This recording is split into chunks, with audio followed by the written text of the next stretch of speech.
ఓం భూర్భువస్వః తత్సవితుర్వరేణ్యం భర్గో దేవస్య ధీమహి ధియో యో న ప్రచోదయాత్. ఓం త్రయంబకం యజామహే సుగంధిం పుష్టివర్ధనం ఉర్వారుకమివ బంధనాన్ మృత్యుర్మోక్షీయమామృతాత్. ఓం సహనా భవతు సహనౌ భునక్తు సహ వీర్యం కరవావహై తేజస్వినావధీతమస్తు మా విద్విషావహై. ఓం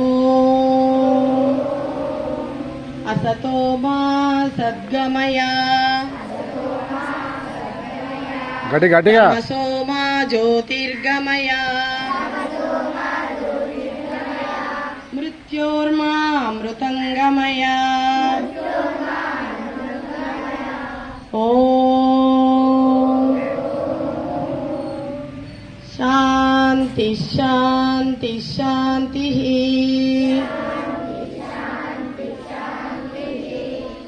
అట్లాగే అందరు కళ్ళు మూసుకొని 2 నిమిషాలు ధ్యానంలో ఉండండి. కళ్ళు ఎవరు తెరవద్దు. నెమ్మదిగా గాలి తీసుకుంటూ నెమ్మదిగా వదలండి.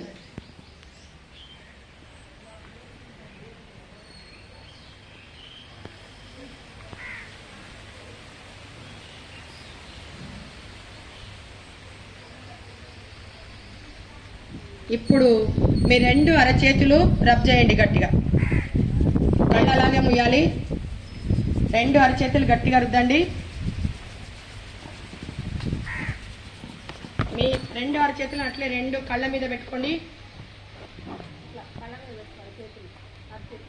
నెమ్మదిగా చేతులు తీసి 2 చేతులను చూసుకోండి.